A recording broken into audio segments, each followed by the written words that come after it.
어제 우리 윤영주 장로님 간증음악회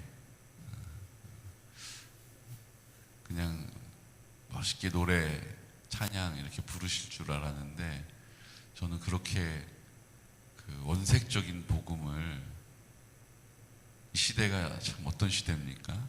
그런데 정말 우리가 주일학교 때나 들을 법한 정말 형식으로 따지면 아주 구식 하지만 너무나도 정말 원색적인 복음을 적나라하게 이렇게 선포하시는 모습을, 또 그 앞에서 내가 예수를 구주로 영접하겠노라라고 또 하나님 앞에 무릎 꿇는, 하나님 앞에 엎드리는 그런 역사를 이렇게 보면서 정말 이 마지막 때는 그런 원색적인 복음이 우리에게 필요하다, 이런 생각이 들었어요.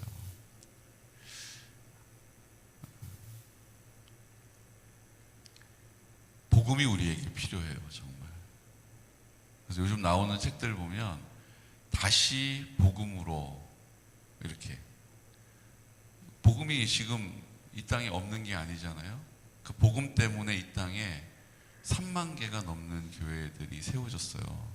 그 복음 때문에 이 땅에 예수님 믿는다라고 고백하고 직분을 감당하고 있는 분들이 허다해요. 그런데도 다시 복음으로 돌아가야 한다라고 하는 목소리가 크게 들리는 시대를 우리가 살고 있습니다. 복음이 우리를, 이 땅을 살게 하는 원동력이 돼야 되는데, 우리의 귀를, 우리의 생각을 우리가 동의하는 수준으로, 아 그렇지, 맞아, 그거야, 그리고 삶은 이게 이중생활을 하는 거예요. 두 집 살림 하는 거죠. 복음이 우리를 살게 해야 합니다. 내가 살아가는 이유는 내 안에 계신 예수 그리스도입니다라고 고백하는 일이 이 복음으로 사는 길이라는 거예요. 내가 오늘 왜 살까? 아, 내가 오늘 그걸 좀 해야겠다. 내가 그거 왜 하려고 할까? 아, 나 오늘 그거는 좀 하지 말아야겠다. 왜 내가 그것을 하지 않으려고 할까? 그게 내 안에 계신 예수 그리스도 때문에 그래야 된다는 거예요. 이게 복음인 거예요. 이게 복음인 거예요. 아, 내 체면이 있지. 아유, 그래도 내가 장로인데, 아유, 그래도 내가 목사인데, 이 정도는 해야지. 온통 더덕더덕 가면을 쓰고, 여기서는 이 가면을 쓰고, 저기서는 저 가면을 쓰고, 이렇게 나도 아닌 모습으로, 낯선 모습으로 살아가는 것이 아니라, 그냥 그것을 그 하나님의 사랑 앞에서 다 걷어내고 그냥 내 모습 있는 그대로 주님께 가는 겁니다. 아유, 이 모습 너무 사람들이 보면 비웃을 텐데, 사람들이 나 이런 줄 알면 아유 실망할 텐데, 나 되게 무시할 텐데, 업신여길 텐데, 그래서 그냥 가면을 안 그런 척하고 가면을 하나 쓰는 거예요. 나 괜찮은 척하고 가면을 쓰는 거예요. 마음은 막 골마 터지는데 그거 말하면 또 아유 관계가 깨질까봐 어쩔 수 없이 전전긍긍하면서 속앓이를 하면서 또 가면을 하나 쓰고 괜찮다고? 근데 안 괜찮아. 막 마음이 뭉그러져요. 근데도 그걸 안 그런 척하고 있느라고, 그게 마을에 가서, 마을 회관에 가서도 그렇고, 가족들 앞에서도 그렇고, 교회에 와서도 그런 거예요. 그러니까 나중에 그게 골마 터져가지고 어떻게 손을 쓸 수가 없을 때 그 지경까지 이르른 다음에 내가 뭘 그렇게 잘못했냐고 이렇게 되는 거예요. 왜 나한테만 그러냐고 이제 이렇게 되는 거예요. 여러분, 그냥 있는 모습 그대로, 나 안 하면, 나 못하면, 나 부족한 대로 우리 주님께 있는 모습 그대로 나가면 주님이 싸매주시면 싸매주시고, 주님이 고쳐주시면 고쳐주시고, 주님이 쓰시면 쓰시는 거예요. 그냥 그렇게 우리가 하나님 뜻에 딱 맡겨야, 하나님께 핸들을 온전히 드려야 우리가 그제서야 휴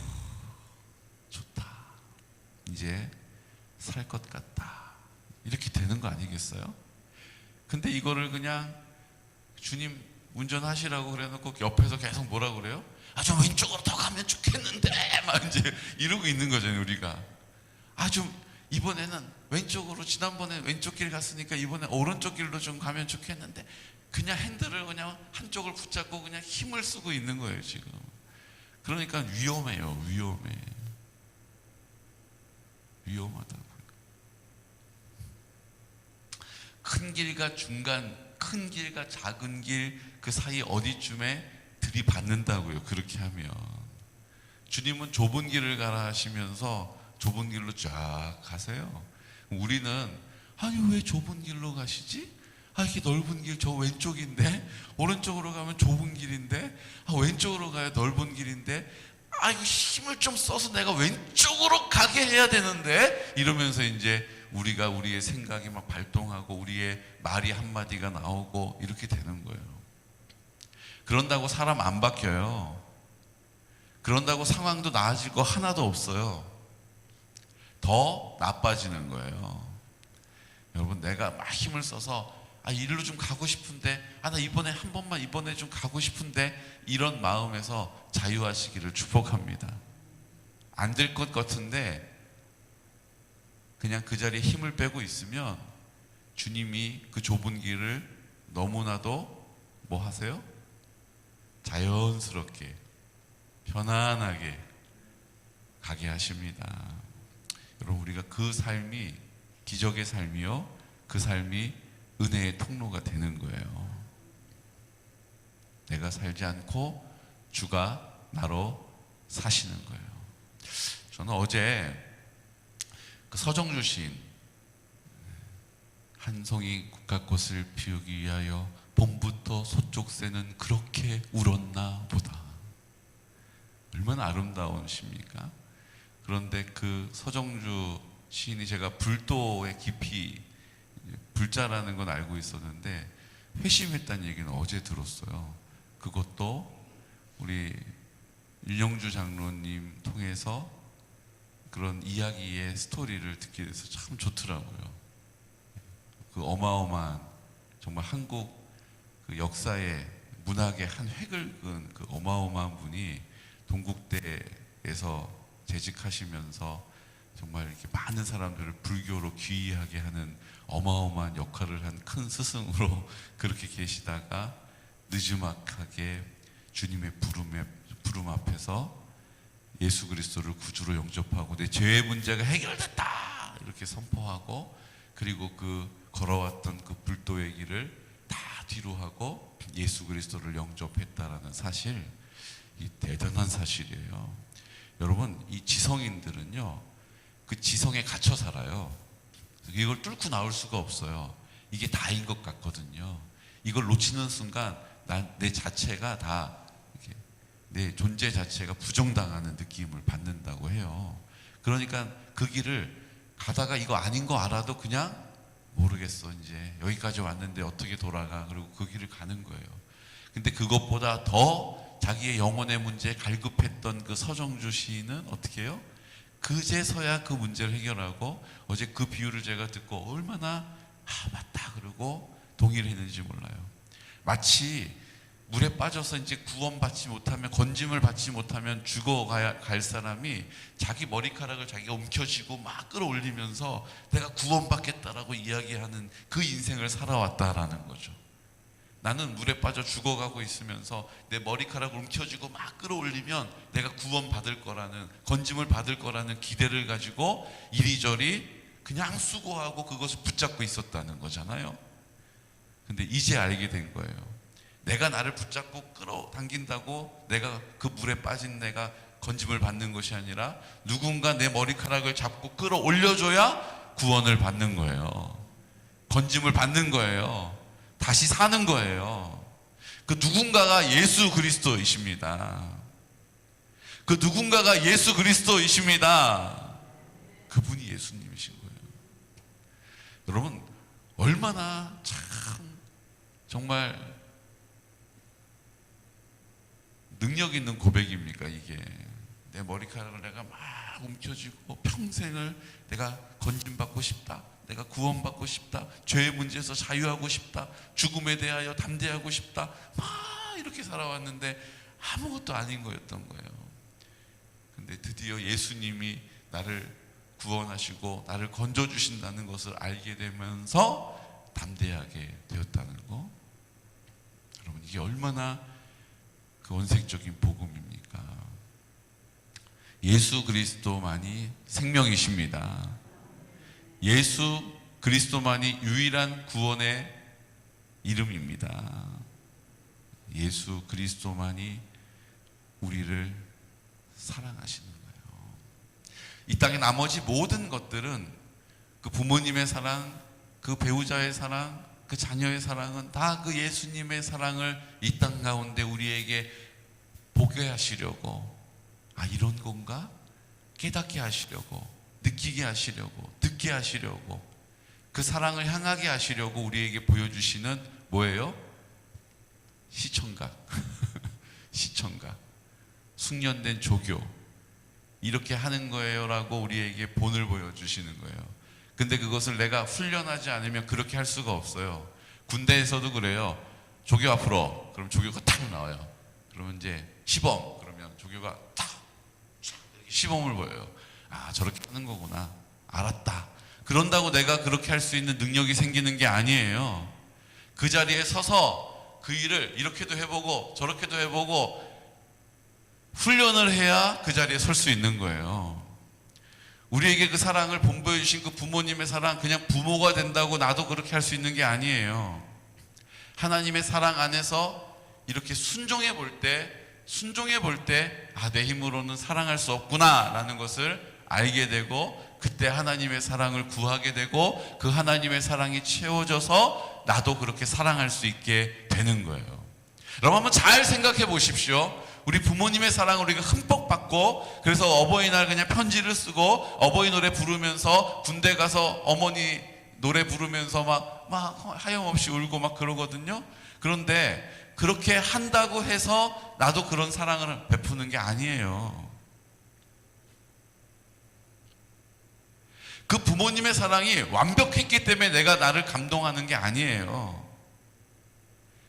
순간순간마다 이거 뭐지? 그러고 마음 아플 때도 있고 실망할 때도 있고 막 그래왔지 않습니까? 그런데 그 사랑이 뚜렷하기 때문에, 그 사랑이 그 강렬했던 그 몇 번의 그 기억 때문에 다 사랑이었다라고 우리가 기억하는 거 아니에요? 인간에게 우리가 받는 사랑은 완벽한 사랑이기 때문에 우리가 감동하는 게 아니에요. 부분적인 사랑이었지만 그 사랑도 나에게는 과분한 거예요. 그러니까 내 마음이 감동이 되는 거죠. 문제는 이 시대는 그 사랑이 식어졌잖아요. 그러니까 우리 부모님을 보고도 우리 자녀들이 그 사랑 앞에서 감동받기보다 다른 부모도 다 그렇게 하는데 뭐, 다른 부모는 더 잘하는데 뭐, 이러면서 나한테 해준 게 뭐 있냐라고 이야기하고 우리의 마음을 딱딱하게 닫아버리는 거예요. 여러분, 하나님의 사랑이 그 마음에 부어지지 않으면 그 마음은 녹지 않습니다. 그 닫혀진 문은 열리지 않습니다. 그냥 자기 사랑하고 자기 중심적으로 살다가 그냥 그 길을 가는 거예요. 옛날엔 그래도 우리가 더 순수했잖아요. 그러니까 그 사랑을, 그 불완전한 사랑을 받았음에도 불구하고 사랑의 기억이 커서 다 사랑받은 것처럼 생각하고 감사하고 그 부모님에게 효를 다했잖아요. 지금은 안 그래요. 지금 우리가 이런 시대를 살고 있는 거예요. 사랑하는 성도 여러분, 오늘 우리가 선포한 이 말씀은요, 다윗이 하나님을 위하여 성전을 짓겠다라고 마음을 먹어요. 그래서 그것을 나단 선지자에게 말해요. 그랬더니 나단 선지자가 하나님이 왕과 함께 계시니 마음에 있는 바를 모두 행하시죠, 이렇게 얘기했어요. 이제 진행하려고 해요. 그랬더니 그날 밤에 하나님이 안 된다 하는 일 별로 없으신 분이 나단 선지자에게 나타나셔서 말씀하시는 거예요. 내가 언제 장막에 지내면서 성막에 거하면서 나한테 번듯한 백향목궁 지어달라고, 성전 지어달라고 얘기한 적이 있냐? 나 그거 필요 없어. 그런데 굳이 지어준다면 다윗이 아닌 다윗의 아들을 통해서 지어 달라고 얘기해. 이렇게 얘기하신 거예요. 여러분 재밌지 않습니까? 지금까지 하나님은 다윗에게 직접 말씀하시는 분이셨어요. 왜요? 다윗이 하나님께 자꾸 물었으니까. 자꾸 묻는 그 질문에 하나님이 그 다윗에게 직접 말씀해 주셨다고요. 오늘 그런데 이 문제에 대해서는 어떻게 해요? 나단 선지자를 통하여 그렇게 한다라고 다윗에게 말해. 다윗에게 네 아들에게 내가 그거 지으라고 할 거라고 말해. 이렇게 얘기하잖아요. 저는 이 장면을 보면서 우리 하나님의 마음이 느껴지는 거예요. 다른 성경에 보면 네가 피를 많이 흘렸기 때문에 내 성전을 짓는 것에 합당하지 않다, 이렇게 이유도 말씀해 주세요. 그런데 오늘 하나님께서는 그것을 다윗에게 직접 말씀하고 있지 않다라는 거예요. 왜요? 하나님을 위하여 살아왔던 그 다윗, 하나님을 위하여 헌신했던 그 다윗에게 너 그거는 싫어 안 해 라고 말하는 것이 하나님이 어때요? 미안하신 거예요. 저는 이 장면을 보면서 우리 하나님이 어떤 마음이신지를 보게 됩니다. 우리의 마음을 그것까지도 살피시는 분이시라는 거예요. 우리의 마음이 상하지 않도록 여기까지도 생각하시는 분이 우리 하나님이시라는 거예요. 직접 너한테는 안 할 거야. 너 피 많이 흘려서 나 너한테는 성전 지으라는 말 안 했어. 이렇게 얘기하는 거 직접 얘기 안 하시는 거예요. 나단 네가 가서 좀 얘기해 줘. 여러분 우리도 그럴 때 있지 않습니까? 직접 얘기하면 그 사람 너무 무안할까 봐 다른 사람 통해서 부탁할 때 있잖아요. 그건 그 사람에 대해서 무시가 아니라 그 사람을 내가 존중하는 거예요. 오늘 하나님께서 다윗에게 그렇게 이야기하십니다. 그러면서 다윗에게 이렇게 말씀하세요. 7절 말씀 함께 선포할까요? 또한 내 종 다윗에게 이처럼 말하라. 만군의 여호와께서 이처럼 말씀하시기를 내가 너를 목장 곧 양떼를 따라다니던 데에서 데려다가 내 백성 이스라엘의 주권자로 삼고 내가 어디로 가든지 내가 너와 함께 있어 내 모든 대적을 내 앞에서 멸하였은즉 세상에서 존귀한 자들의 이름 같은 이름을 내게 만들어 주리라. 양떼를 쫓아다니던 보잘것없는 그 목동, 그 기름 부으러 갔던 사무엘이 아들을 데려오라고 했더니 6명만 데리고 온 막내, 그 아들이 오라고 해야 되는 자리에 들에 나가 있었던 그 다윗, 그 다윗을 하나님이 부르셔서 하나님이 여기까지 함께 하시고 돌보아 주셨다는 사실을 다시 말해 주시는 거예요. 네가 싫어서 그런 게 아니야. 내가 너를 얼마나 귀하게 여기는지 몰라. 여러분 주님의 마음이 오늘 우리 안에 있음을 믿으시기 바랍니다. 야, 너 보잘것없는 너를 내가 여기까지 함께해서 내가 여기까지 너를 인도해 줬잖아.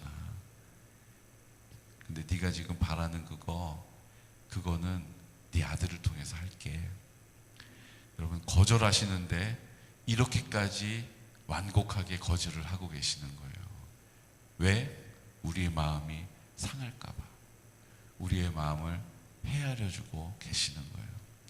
여러분 하나님의 사랑은, 우리를 향한 그 사랑은 이런 사랑이에요. 이런 사랑이에요. 여러분 그 사랑을 받고 있음을 믿으시기 바랍니다. 내가 그 사랑을 받고 있음을 확신하셔야 돼요.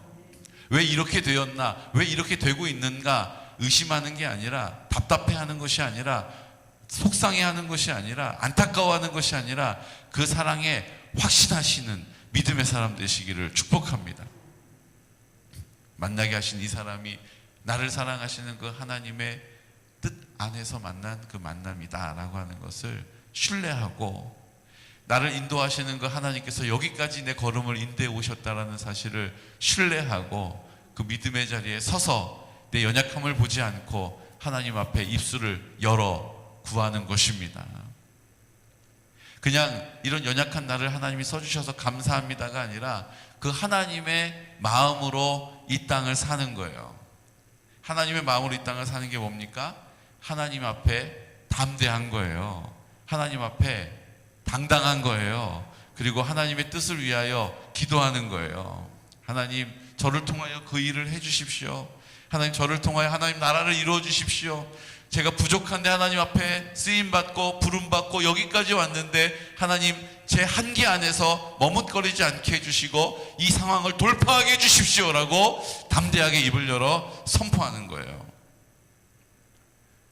이게 이 뒤에 나오는 다윗의 고백에 다 지금 담겨 있는 거예요. 하나님, 그렇게 하옵소서. 간구할 마음이 생겼습니다. 주의 종에게 허락하시고 기뻐하시나이다. 그러므로 복을 영원히 누리리다 라고 당당하게 담대하게 내 연약함이 아닌 하나님의 마음으로 그 하나님의 뜻을 쫓아 담대하게 입을 열어 기도하는 거예요. 하나님, 이 상황 앞에 허덕이지 않고 돌파시켜 주십시오라고 그 하나님의 마음을 딱 붙잡고 기도하는 거예요. 그래, 하나님이 날 이렇게 사랑하시니 오늘 내가 입을 열어 기도하는 모든 것에 귀를 기울이고 계시다.